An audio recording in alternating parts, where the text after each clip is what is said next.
Rail apprentice संघर्ष के सभी क्रांतिकारी साथियों को नमस्कार, गुड मॉर्निंग, राम राम। साथियों, 2 दिन में 955 मेंबर इसमें अभी हमारे जुड़े हैं इस ग्रुप में। मुझे तो ये समझ में नहीं आ रहा किस तरीके से संघर्ष को बढ़ाया जाए, किस तरीके से लड़ाई लड़ी जाए। और आप लगातार पिछले 12 साल से धोखा खा रहे हैं। चाहे आपको धोखा आपका यूनियन वाला दे रहा है, चाहे आपको धोखा कोई नेता दे रहा है, चाहे आपका कोई धोखा लोकल नेता या दिल्ली का नेता दे रहा है, मुझे नहीं पता, लेकिन आपका संघर्ष जो है और डे बाय डे कमजोरी हो रहा है। बार बार मैं आपसे कह रहा हूँ कि 100-200 आदमी आके जंतर मंतर पे धरना दे करके उससे कुछ होने वाला है नहीं।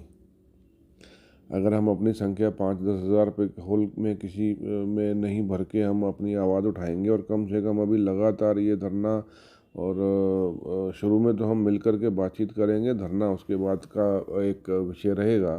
लेकिन अगर हम कहीं पर भी 5,000 आदमी हम पूरे हिंदुस्तान से ला करके इकट्ठा नहीं कर सकते तो कैसे काम चलेगा। आपके सामने 2 एग्जाम्पल देता हूँ। नंबर 1, किसान आंदोलन। किसानों ने दिल्ली में अपना संघर्ष किया और एकदम उन्होंने जो काले कानून आ रहे थे उसको रुकवाने में अभी तो सफल हुए हैं। नंबर 2, जो ओल्ड पेंशन स्कीम का पीछे आपने देखा होगा, रामलीला ग्राउंड पूरा उन लोगों ने भर दिया था। 2 संघर्ष आपके सामने पिछले 1 साल में दिखने को आ रहे हैं और आप फिर भी इकट्ठा होने को तैयार नहीं है। आप अपने इस भ्रम से निकलिए कि फेसबुक पर लिख करके या सोशल मीडिया पर लिख करके आपको हक मिलने वाला है। और इस भ्रम से भी निकलिए कि आपका कोई नेता, जो चाहे यूनियन से संबंधित आपका पुराने नेता रहे हों, अगर उन्होंने करना होता, मेरे को तो अभी सुनने में ये भी आ रहा है कि आपको लगातार ये बोला जा रहा है कि इस आंदोलन की ज़रूरत ही नहीं है।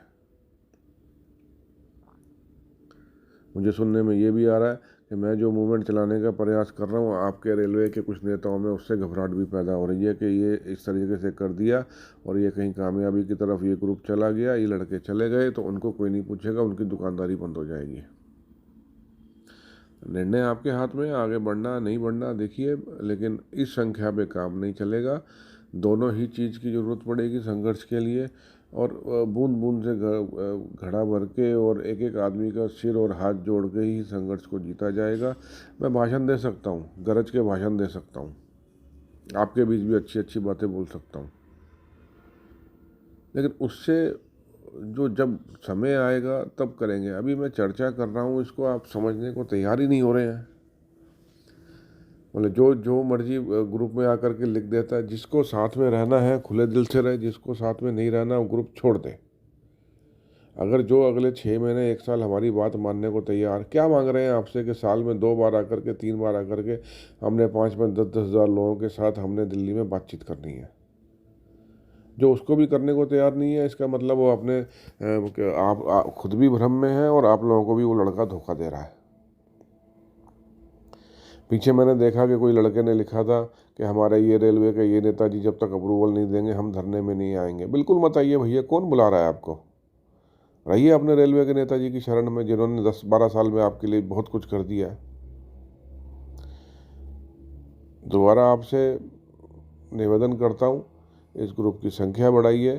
संख्या नहीं बढ़ी तो हम ये ग्रुप भी ख़त्म कर देंगे और मैं फिर आपका संघर्ष भी जो करने का प्रयास कर रहा हूँ मुझे भी वो छोड़ना पड़ेगा, क्योंकि लड़ाई जो है मजबूती से लड़ी जाएगी और तभी जीती जाएगी, वरना कोई, मुझे आपको और अपना समय ख़राब करने का कोई शौक़ नहीं है। समय लगाऊंगा तो जहाँ पे मुझे दम दिखेगा आपका, आपकी ताकत दिखेगी। धन्यवाद।